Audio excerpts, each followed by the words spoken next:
everyone, I'm Smriti Sinha here and welcome back to our channel Science Zone. Today you follow, tomorrow we lead. And if you are new to this channel, please hit the subscribe button given below. And if you have not watched the previous videos, you can click on the I button given above. And today we are going to study the topic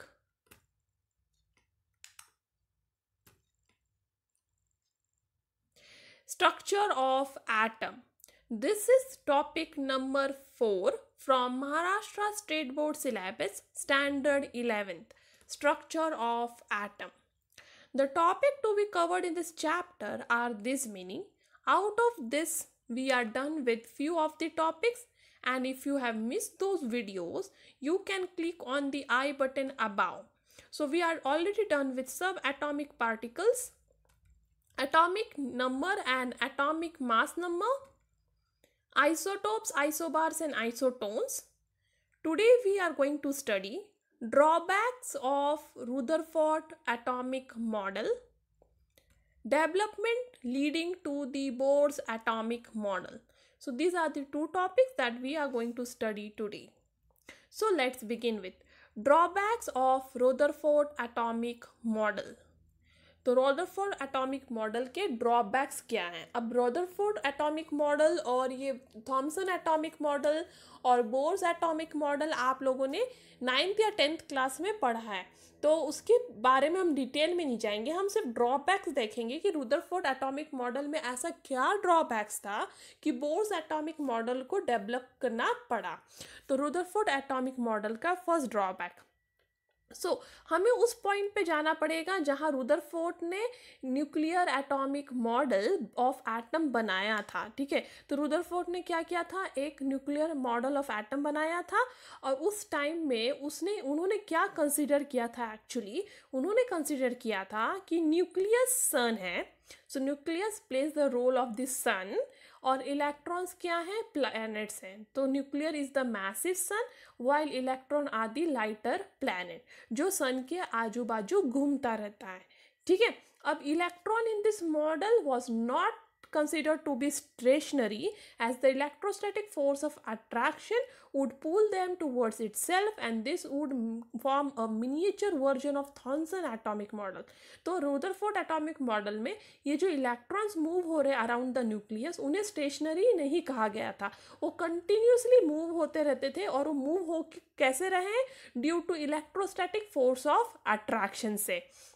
ठीक है, तो Rutherford ने क्या कहा कि the electrons revolving around the nucleus as described by Rutherford had a problem.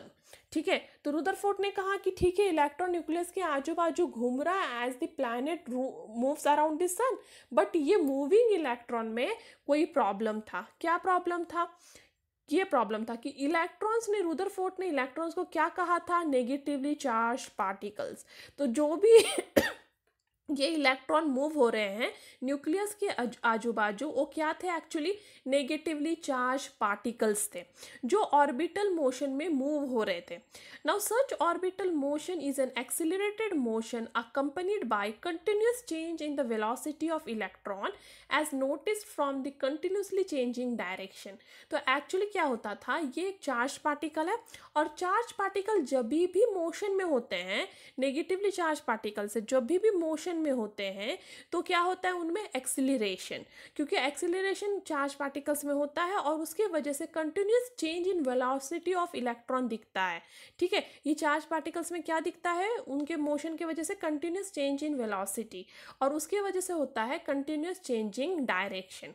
So according to the electromagnetic theory of Maxwell ने तब तक इलेक्ट्रोमैग्नेटिक थियोरी दिया था. वो कहता है कि accelerated charge particle would emit electromagnetic radiation.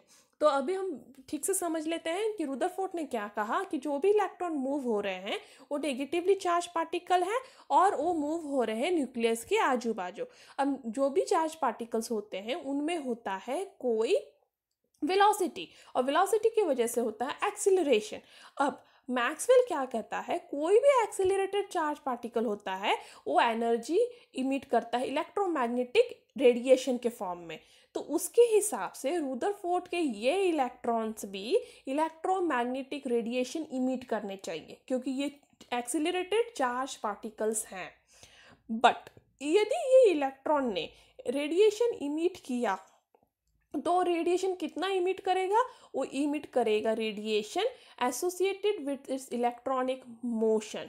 तो जितना ज़्यादा उसमें इलेक्ट्रॉनिक मोशन है उतना ज़्यादा वो रेडिएशन इमिट करता रहेगा।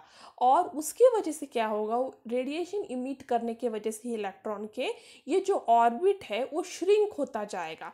तो क्या कहा गया है कि ऑर्बिट सपोज इतना है तो इलेक्ट्रॉन एक्सीलरेटेड पार्टिकल्स है और वो मूव हो रहे हैं, और मैक्सवेल थियरी के हिसाब से वो इलेक्ट्रोमैग्नेटिक रेडिएशन इमिट कर रहे हैं, और उसकी वजह से क्या होगा, ये ऑर्बिट छोटा छोटा होता जाएगा, मतलब श्रिंक होता जाएगा।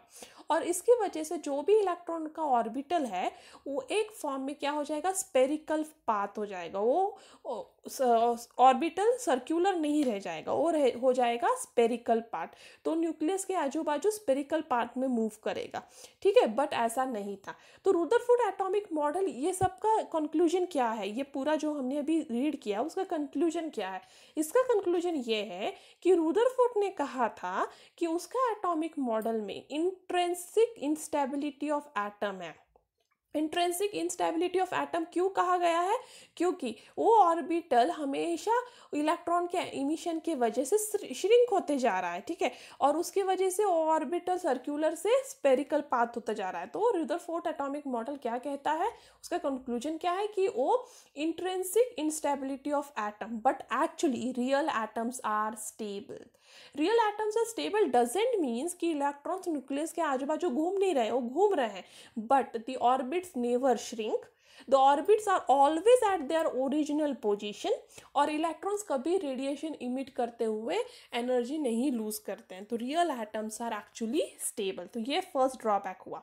Second serious drawback of this model was कि वो डिस्क्राइब नहीं कर पाया distribution of electron around the nucleus and their energy, ठीक है। तो हर एक इलेक्ट्रॉन का अपना एक एनर्जी होता है और उसका एक प्रॉपर डिस्ट्रीब्यूशन होता है अराउंड द न्यूक्लियस, ठीक है। वो इस इलेक्ट्रॉन का डिस्ट्रीब्यूशन या एनर्जी रुदरफोर्ड मॉडल एक्सप्लेन नहीं कर पाया, और उसकी ये दोनों ड्रॉबैक्स को ओवरकम करने के लिए आया बोर एटॉमिक मॉडल। और बोर एटॉमिक मॉडल ने एक्सप्लेन किया एटम की स्टेबिलिटी और इलेक्ट्रॉन का डिस्ट्रीब्यूशन।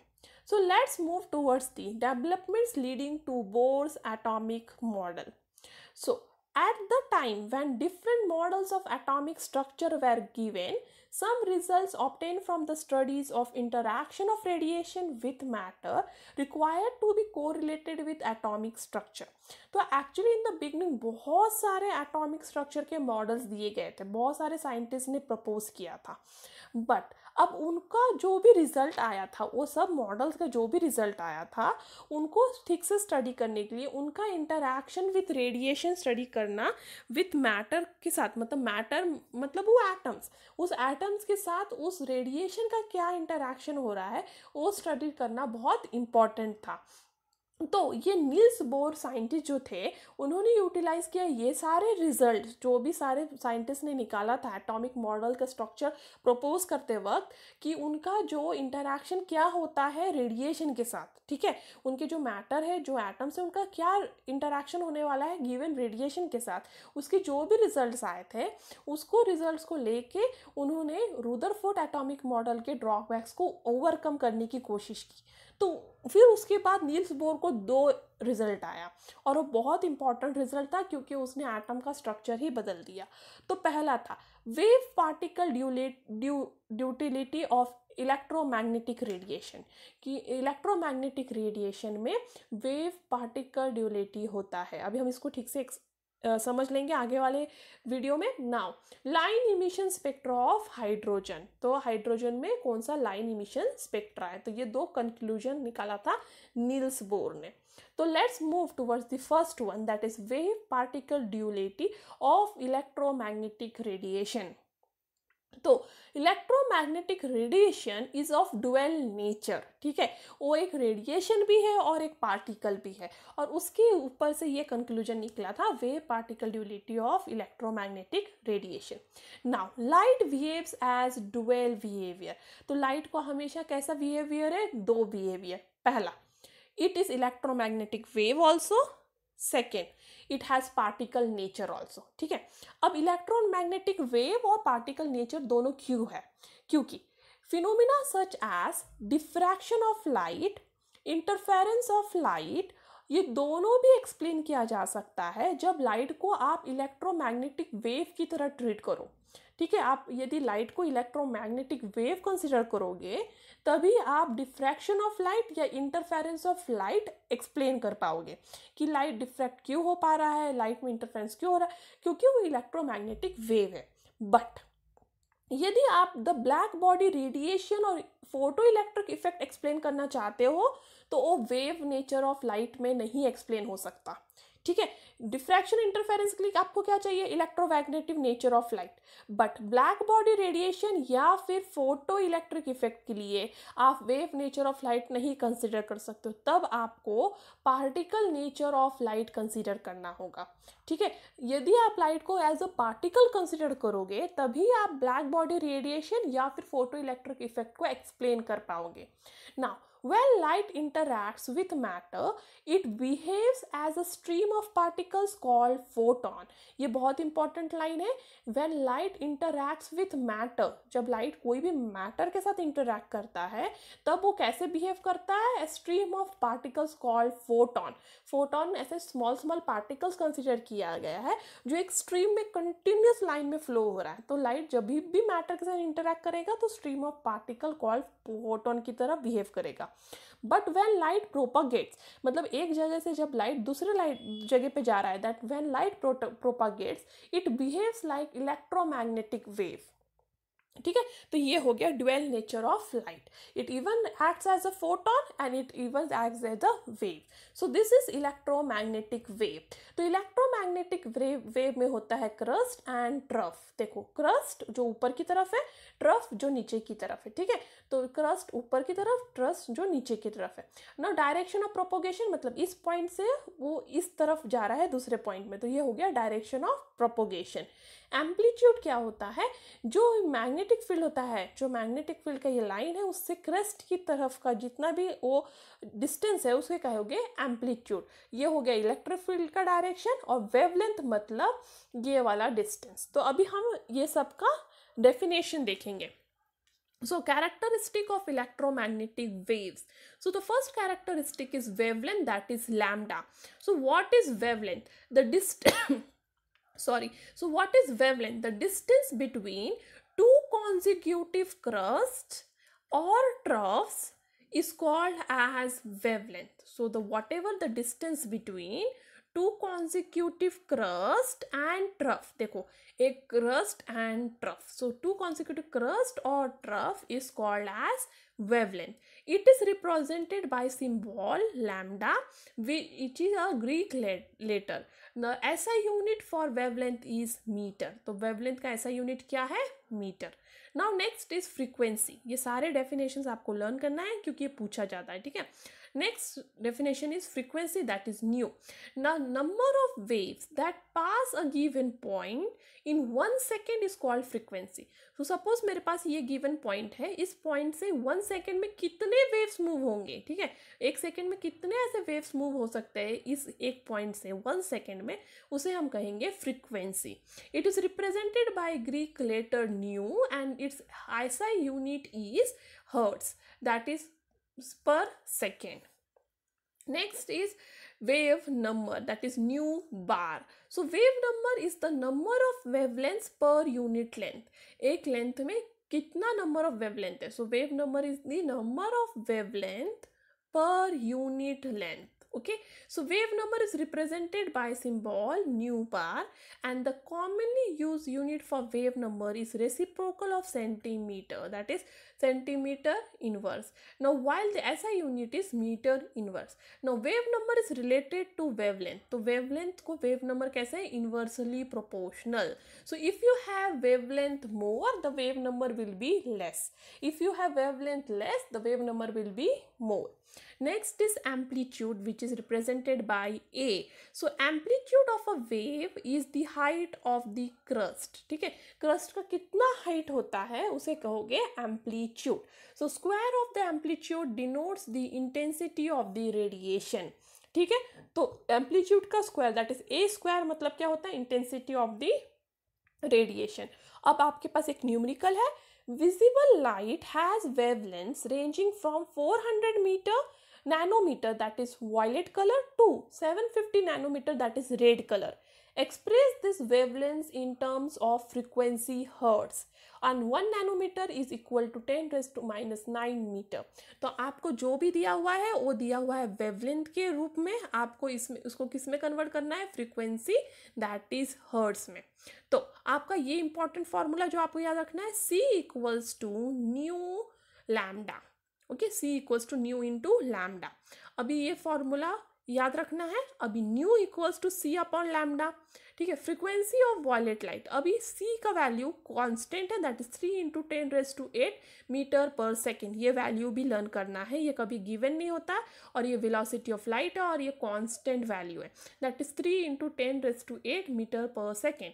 और आपको अभी लैम्डा को भी जो आपको नैनोमीटर में दिया है उसे कन्वर्ट करना है आपको मीटर में. तो ये हो जाएगा 4 into 10 raise to minus 9 metre. तो हो गया 400 into 10 raise to minus 9 metre. अभी इसको सॉल्व करोगे तो मिल जाएगा आपको 7.50 इंटू 10 रेज टू 14 हर्ट्स. ठीक है, वैसे ही रेड लाइट के लिए क्या करोगे? आप C लोगे सेम, क्योंकि C is a constant value. Velocity of light, that is 3 into 10 raise to 8 metre पर सेकेंड, डिवाइड बाय लैम्डा. अभी दिया है आपको 750 नैनोमीटर, उसको आप कन्वर्ट कर लो मीटर में, that is 750 into 10 raise to minus 9 metre. उसको सॉल्व करोगे तो आंसर आएगा 4 इंटू 10 रेज टू 14 हर्ट्स. तो बेसिकली इस क्वेश्चन के लिए आपको एक फॉर्मूला याद रखना है, C equals to nu into lambda, और दूसरा C is equal to 3 into 10 raise to 8 metre पर second. Next, different regions of electromagnetic radiation have different values of frequency और wavelength. ठीक है, तो इलेक्ट्रोमैग्नेटिक रेडिएशन में बहुत सारे रीजन्स होते हैं. ठीक है, वो एक ही नहीं है. तो इलेक्ट्रोमैग्नेटिक रेडिएशन में एक्चुअली बहुत सारे रीजन है, और हर एक रीजन का डिफरेंट वैल्यूज ऑफ फ्रीक्वेंसी है, और as different value of frequency इसलिए डिफरेंट वैल्यू ऑफ वेवलेंथ भी है. ठीक है, thus the radio frequency region is around 10 raise to 6 hertz. तो रेडियो फ्रीक्वेंसी रीजन क्या है? 10 रेज टू 6 हर्ट्स. ये एमसीक्यू के लिए आ सकता है आपको. What is the radio frequency region? It is 10 raise to 6 hertz. फिर नेक्स्ट है microwave region, that is 10 raise to 10 hertz. तो माइक्रोवेव रीजन कौन सा हुआ? 10 रेज टू 10 हर्ट्स. नेक्स्ट है इंफ्रारेड रीजन. इंफ्रारेड रीजन हुआ 10 रेज टू 13 हर्ट्स. Next है ultraviolet region, that is 10 raised to 16 hertz. So these are the different region of electromagnetic radiation along with their frequency. ठीक है, now in vacuum the speed of all types of electromagnetic radiation, that is radio frequency या microwave या infrared light या UV light, ये सबका जो vacuum में आप लोगे सबका स्पीड सेम रहेगा, that is 3 into 10 raise to 8 metre पर सेकेंड. तो वैक्यूम में यदि आप इसका स्पीड कैलकुलेट करो, रेडियो फ्रिक्वेंसी का या माइक्रोवेव का या IR का या UV का, किसी का भी, तो उसका आएगा एक ही speed, that is 3 into 10 raise to 8 metre पर second. And this is the speed of light denoted by symbol C. ठीक है, और इसे कहते हैं स्पीड ऑफ लाइट, और वो डिनोट होता है सिंबल C से. Now the parameter lambda, that is wavelength, nu, that is frequency, and speed of light C are related to C equals to nu into lambda. और ये formula learn करना important है. Next है particle nature of electromagnetic radiation. तो अभी हमने देखा दी wave nature of the electromagnetic radiation. Now we'll see the particle nature. So in year 1900, Max Planck put forth its quantum theory to explain black body radiation. तो 1900 में Planck जो scientist थे उन्होंने क्या एक्सप्लेन किया, ब्लैक बॉडी रेडिएशन. अब इस theory के हिसाब से the energy of electromagnetic radiation depends upon frequency and not amplitude. तो जो भी एनर्जी होता है इलेक्ट्रोमैग्नेटिक रेडिएशन का वो किस पे डिपेंड करता है, वो डिपेंड करता है उस रेडिएशन के फ्रीक्वेंसी पे, ना कि उसके एम्पलीट्यूड पे. Now Planck gave the name quantum to the smallest quantity of energy that can be emitted or observed in the form of electromagnetic radiation. तो प्लैंक ने एक्चुअली क्या कंसीडर किया कि जो भी पार्टिकल्स हैं, जो भी इलेक्ट्रोमैग्नेटिक रेडिएशन में एनर्जी है, actually not particle but energy, वो एनर्जी एब्जॉर्ब या इमिट होते वक्त छोटे छोटे फॉर्म में हो रहा है. ठीक है, छोटे छोटे पैकेट्स में, ऐसे बोल सकते हो. और इस छोटे छोटे पैकेट्स को उन्होंने नाम दिया quantum. So the quantum is the smallest, ठीक है, quantity of energy that can be emitted और absorb by the in the form of electromagnetic radiation. So the energy E of one quantum, तो इसको हम वन क्वांटम पकड़ेंगे. ठीक है, इसका energy E of one quantum is proportional to its frequency nu. ठीक है, और that's why he gave the formula E equals to H new, और इसको बोलते हैं Planck's formula, E equals to H nu. क्योंकि प्लैंक्स ने क्या कंसिडर किया कि energy in the small packets के फॉर्म में एब्जॉर्ब या इमिट होती है, और ये स्मॉल पैकेट्स होते हैं क्वांटम्स. और E now the energy emitted और absorb by this small quantity is proportional to its frequency which is given by E equals to H nu. Now what is H over here? H is called as Planck's constant, क्योंकि E is directly proportional to nu. कितना energy वो depend करेगा frequency पे. Frequency बढ़ेगा energy बढ़ेगा, frequency कम होगा energy कम होगा. बट प्रोपोर्शनलिटी साइन निकालने के लिए कुछ कांस्टेंट लेना है, उन्होंने लिया h, that is called as Planck's constant. So h is basically the Planck's constant. Later इसका वैल्यू फाइंड किया गया था 6.626 इंटू 10⁻⁻34 जूल सेकेंड. अब ईयर 1905 में आइंस्टाइन ने एक्सप्लेन किया photo electric effect using Planck's quantum theory. तो प्लैंक्स क्वांटम थ्योरी को ही यूज़ करके फोटो इलेक्ट्रिक इफेक्ट एक्सप्लेन किया गया था. इसको करते वक्त इलेक्ट्रोमैग्नेटिक रेडिएशन को stream of photons of energy H mu consider किया गया. ठीक है, तो फोटो इलेक्ट्रिक इफेक्ट एक्सप्लेन करने के लिए क्या किया गया, इलेक्ट्रोमैग्नेटिक रेडिएशन को stream of photons with energy each having energy H mu consider किया गया. तो उन्होंने क्या कंसिडर किया कि जो इलेक्ट्रोमैग्नेटिक रेडिएशन है वो एक्चुअली एक स्ट्रीम ऑफ स्मॉल पार्टिकल्स है या फिर स्ट्रीम ऑफ फोटॉन्स, क्योंकि स्मॉल पार्टिकल्स का नाम ही फोटॉन्स है जो लाइट में होते हैं. और हर एक फोटॉन का, स्मॉल फोटॉन का एनर्जी क्या होता है, एच म्यू. ठीक है, and photon has zero rest mass. Photon को क्या होता है, जीरो रेस्ट मास. अब एक और प्रॉब्लम है, parameters of blue and red colour of light are 400 nanometer and 750 nanometer respectively. Which of the two is of higher energy? तो आपके पास क्या दिया हुआ है, उन्होंने दिया हुआ है आपको नैनोमीटर, दैट इज वेवलेंथ. और उन्होंने क्या पूछा है कि किसको सबसे ज़्यादा एनर्जी है. So 400 nanometre and 750 nanometre are wavelength of light, blue and red. ठीक है, now energy is equal to H nu. ठीक है, पर उन्होंने हम लोग को क्या प्रोवाइड किया है, लैम्डा. तो इस फॉर्मूले में कहीं लैम्डा है नहीं, तो हम कैसे एक्सप्लेन करेंगे.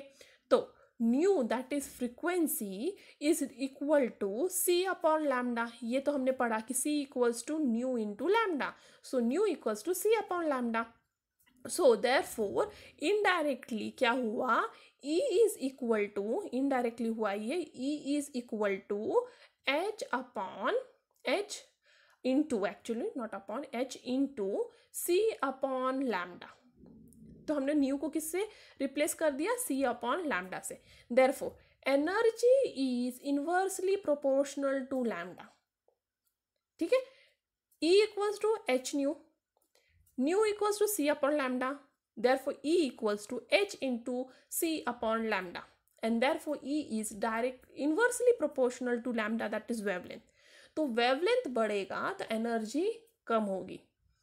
एंड जब वेवलेंथ कम होगा एनर्जी बढ़ेगी, और हमको हायर एनर्जी चाहिए मतलब कम वेवलेंथ चाहिए। That means that blue light with shorter wavelength is having higher energy, and red light with higher wavelength have smaller energy. तो इसका मतलब क्या हुआ, energy is directly proportional to frequency but energy is inversely proportional to wavelength.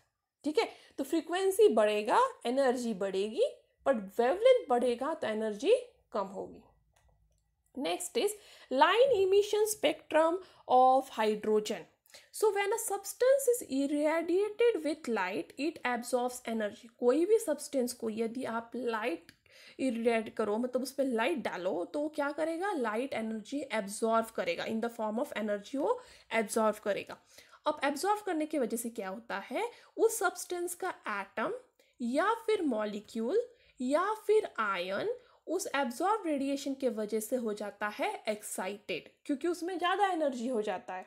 ठीक है, तो कोई भी सब्सटेंस आप लोगे और उस पर यदि लाइट डालोगे तो वो एनर्जी एब्जॉर्व करके उसके अंदर का एटम, मॉलिक्यूल या आयन एब्जॉर्ब एनर्जी की वजह से क्या हो जाएगा, एक्साइटेड, क्योंकि उसमें ज़्यादा एनर्जी है।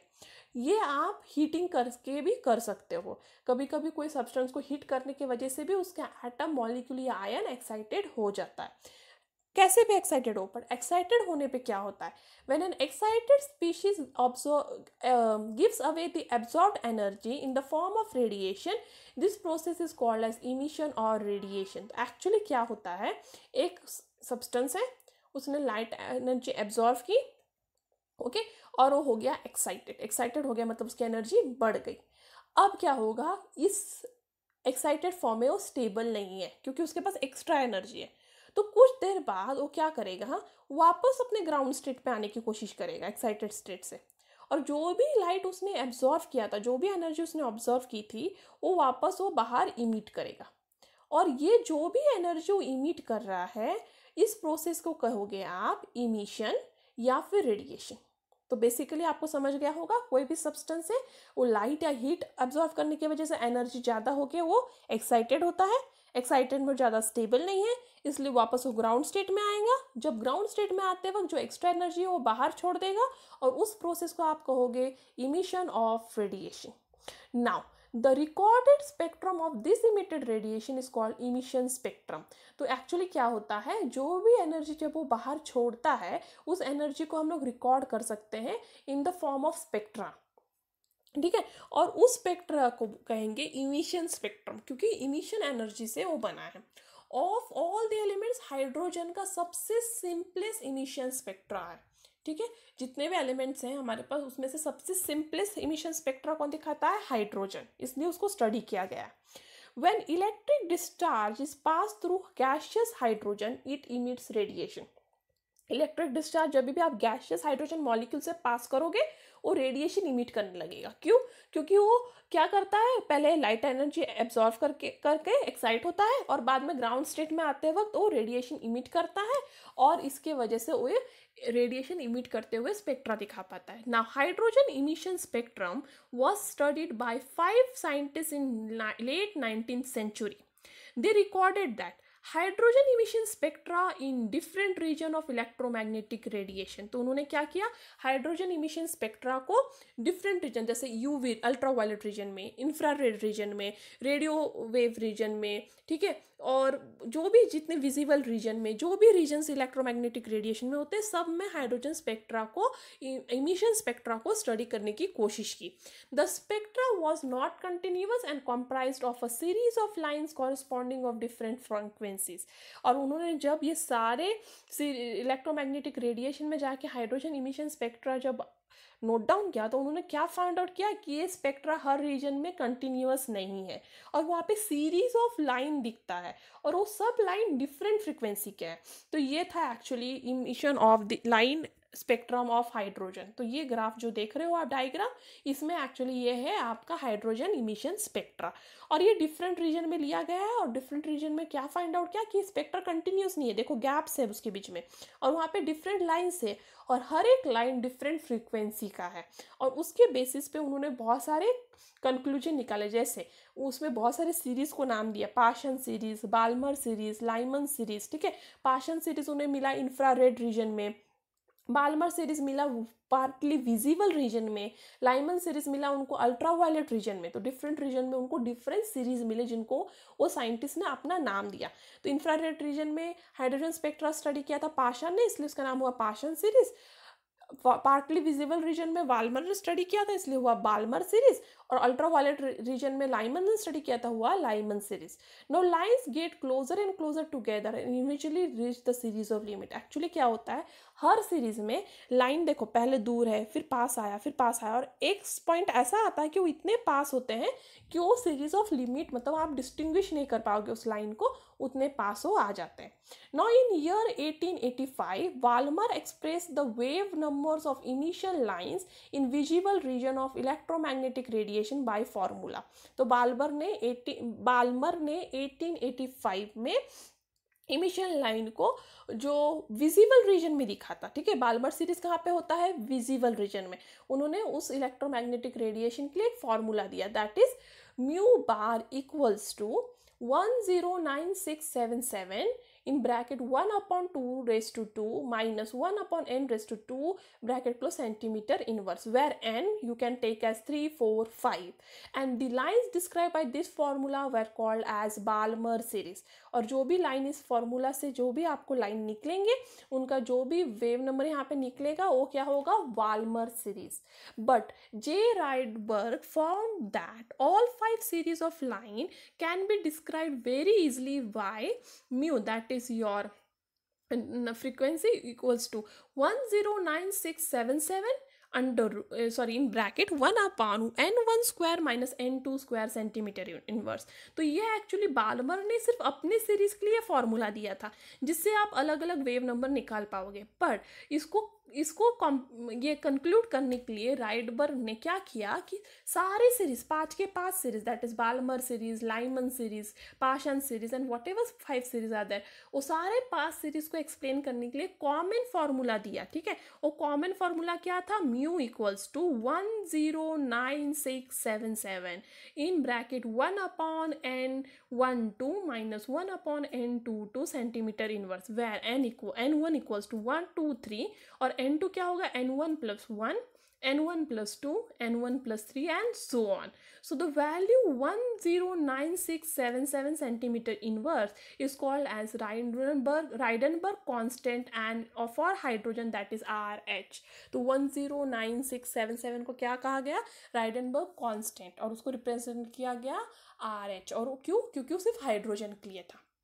तो सारे सीरीज का ये कॉमन फार्मूला है, ठीक है, और बाल्मर सीरीज का सिर्फ ये फॉर्मूला है।